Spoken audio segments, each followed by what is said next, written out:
Home is where connections are made, memories are formed, and ideas are born.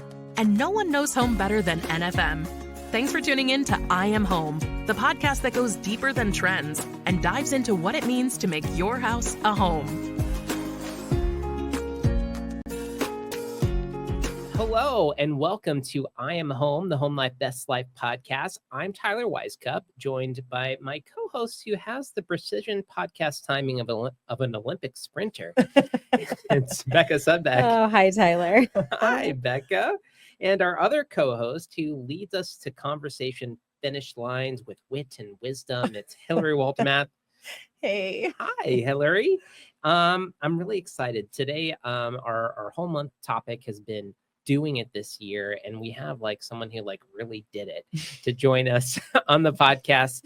We're going to be talking with an ultramarathoner about why you do that and how to do it and kind of all of those things. So really excited to talk about it, especially the beginning of the year feels like a really good opportunity, especially for folks that are looking at fitness and running specifically, to kind of learn a little bit from someone who's done it. So but before we get to her, let me tell you why we're even doing this podcast. And that's because NFM is more than just your everything home store.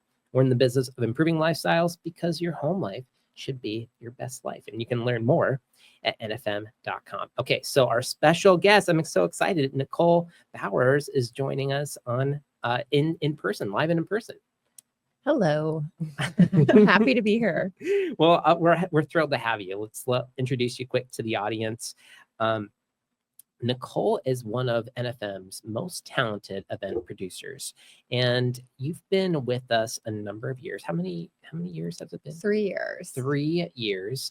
But in your free time, you're a runner, a dog and goat mom. Yes. A human person mom, and so much more. And again, it's a joy to have you here to kind of talk about. I think the way I'm framing this is pacing yourself and really kind of figuring out what that means for you. Some of us are have no interest in running whatsoever, and some of us have done it before and might want to get back into it. And some of us are just how do I find the right pace for me, whether it's running or in life? And I think that there's a lot to learn. There's a lot to learn from just the stick-to-itness of being a runner that I'm excited to jump into with you. And I wonder if it's a natural place to start is what inspired you to start running? Because you've done this ultra now. Is 100K is the top level distance that you've I've done. Yeah. So ultra marathon, it's crazy. Yeah. So what inspired you to start running in general?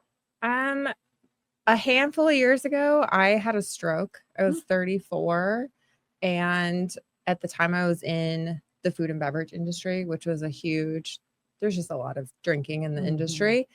And after I had my stroke, I quit drinking. I just didn't have a desire anymore. And I noticed that I had so much more time in my day, a whole morning and nighttime. So I was like, I think I'm going to try running. My parents were runners growing up, so just kind of grew up with it, but never really tried it as an adult. And then when COVID came around, I was like, well, I now have a lot of time on my hands, and I didn't really want to run the marathon distance because the marathons in Omaha are hilly, and I didn't want to do that. So there is a race called the Wabash 50K, and that is flat. And so that is how I decided to become an ultra runner. Just to avoid the hills. Just to avoid the hills, and because I was bored during COVID, because no one was planning events. So yeah. Oh my gosh. You're bored during COVID and you're like, I should run. And I'm like, how about this new Netflix series that I can binge watch? I think that's that was admirable. I mean, I had built up the running since I quit drinking, and it had I had really enjoyed it, and it made me feel really good about myself. So there was more than just oh, I'm bored. It was I've got time. I'm doing more than I ever imagined I could do. And so just thought I would set the goal and, show up for myself. So yeah. Well, there's something to be said. You made one decision that improved your like Right. health, and like acknowledging how good that felt, and like stacking on top of that Right. is, yeah, I can relate to that certainly. Yeah. So did you start then? The way you're making it sound is like you started with like the goal in mind for the 50K. Would you say that's accurate? Or Yeah, that okay. would be accurate. Wow. I mean, I did have help. I recruited my sister to have the very same goal as me. Mhm. So had she been like, no, let's do a half marathon, I probably could have been talked out of it, but Yeah. I was able to persuade her. So And was she a runner too? just as much as I was. Okay. Okay. So you're both kind of starting from the same Right. spot. Yeah. Hmm. We had both been running consistently, probably like a few days a week, 3 or 4 miles. We'd both have been running for about a year like that. So we had Okay. a somewhat decent base Mhm. before we started our training. Mhm. So Okay. And that was like, set up the time frame then for Oh. us. Like, so a year of this ahead of like, so was this during or before the stroke? 2020 Okay. was when I ran the 50K. My stroke was 2018. Okay. So I had been like off and on dabbling in it and Mm. building up my running Gotcha. for a few years. Yeah. Gotcha. Yeah. The way I was like under the impression, like, you're like, you know what? I'm I'm quitting alcohol. I just recovered from a stroke. 50K is the thing that I'm going to jump into, You know, go Sounds big or go so- home. Yeah. which is really, I It's mean, ambitious. yeah, but the fact that you're able to kind of like get that build going, and Right. she was kind of doing the same thing. That's a little bit when it comes to like this idea of pacing yourself. I mean, if you jumped into 50K, it would kind of jeopardize the topic of the way that we're framing it. So thanks for helping us recover that. So share for us like your first running experiences, like when you were starting to do it and when you were kind of like, I don't know if you're falling in love with it or how you would describe like what you were getting out of it. You had all this time and you're doing it, but like, how was that making you feel, I guess? I think that it was a really good lesson for me. I have historically before that not been a person that held myself accountable to anything. So setting small goals and being able to accomplish that with running was really good for my confidence and just building trust in myself. Because no one else was at stake here. It was just me, and no one would die, nothing would happen if I didn't do it.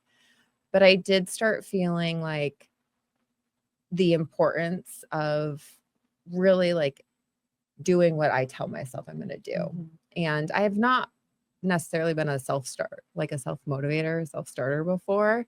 So it was really helpful for me just to learn the importance of that. I mean, if you can't hold yourself accountable, it's important to be able to do. So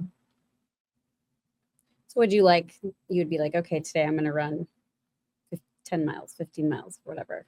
Or you had a plan, or how did you decide? I think just starting, I was like, I'm going to go outside for 30 minutes today and see how far I can go. Or I'm going to start running 5 miles and walking a mile or so, just to build that up. Right. And then eventually, we pick a plan. You pick a race plan and go through it. And, you might have to maneuver some days around to fit your schedule. But at the end of the training plan or, your training block, if you have a race or a distance goal in mind and you haven't put the work into it, it's going to be either you're not going to finish or it's going to be a really hard race, and it doesn't have to be. So They have learned that the hard way.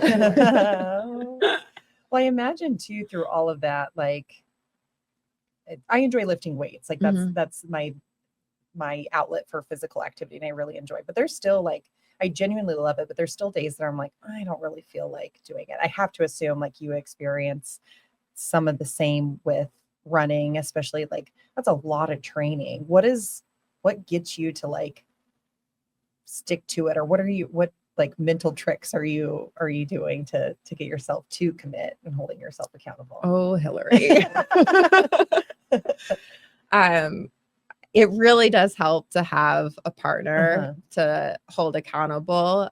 So if I didn't want to run training for the 50K, that race back in 2020, my sister and I lived near each other. And so a lot of times we just made plans to meet up and do our training runs together.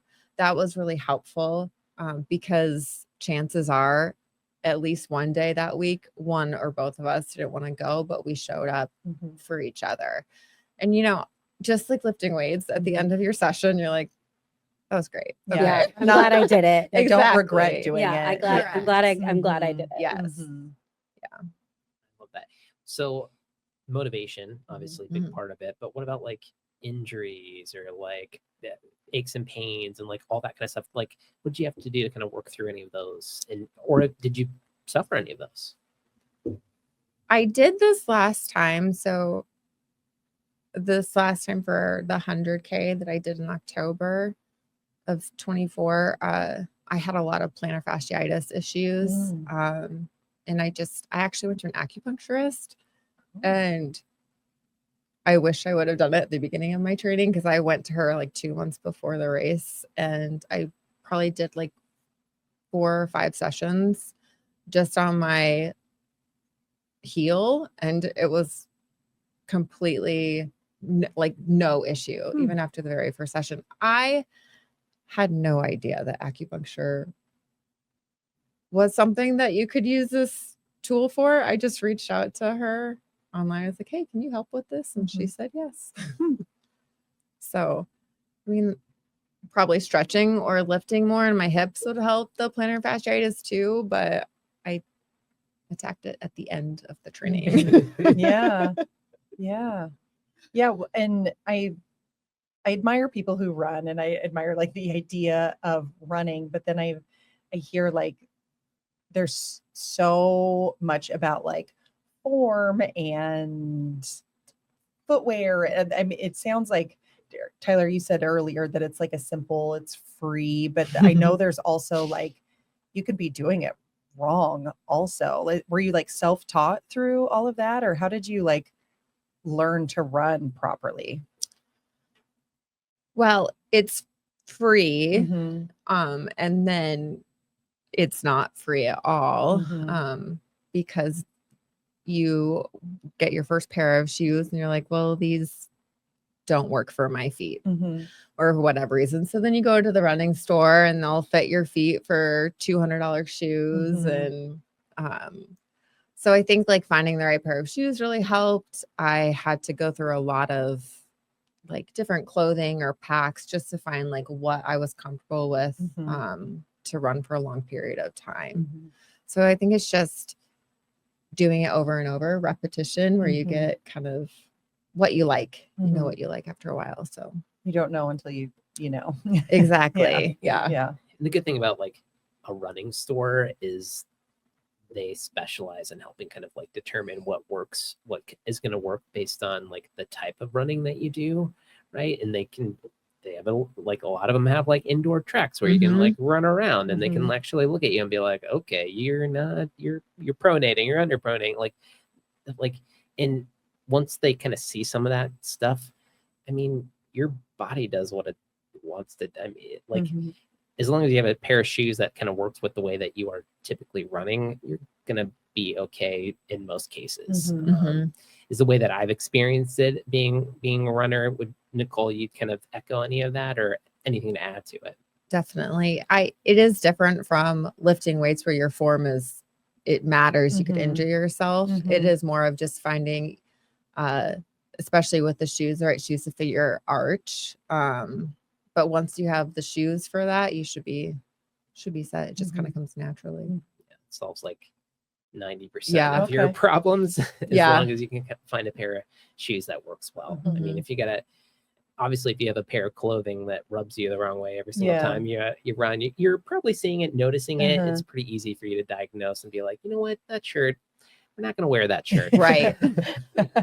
But the shoes thing, like, it happens, and sometimes you don't feel that pain until days, weeks later, Right. because it's building up. But like having somebody help kind of fit just, probably 90% of the issues there. The thing that's different, obviously, with you, Nicole, and ultramarathoners in general is like there's a amount of physical pain that you have to put yourself into to go that far and to continue to do that, and just like that mental toughness. Can you talk a little bit about like developing that and like how that works for you? That was something I wasn't expecting so much. In the first 50K, the longest training run I did was like 4 hours, which is a long time. But when I was training for the 100K, it was like an 8-hour run, and it was miserable. It was absolutely miserable. I think I cried during it. I called my sister a lot. It was really hard. And I was really, after that run, I felt really discouraged. I'm like, how am I going to run 60 miles? This is going to be impossible. But one of the things about races is the energy of the people really, like, it changes the mood.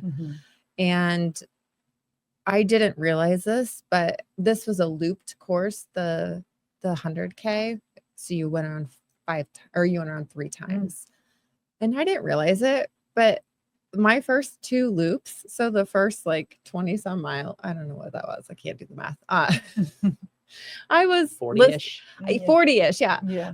I was listening to the same song the whole time. I had no idea until my I gosh. went to switch my headphones out, and I was like, I think the song has been playing the whole time.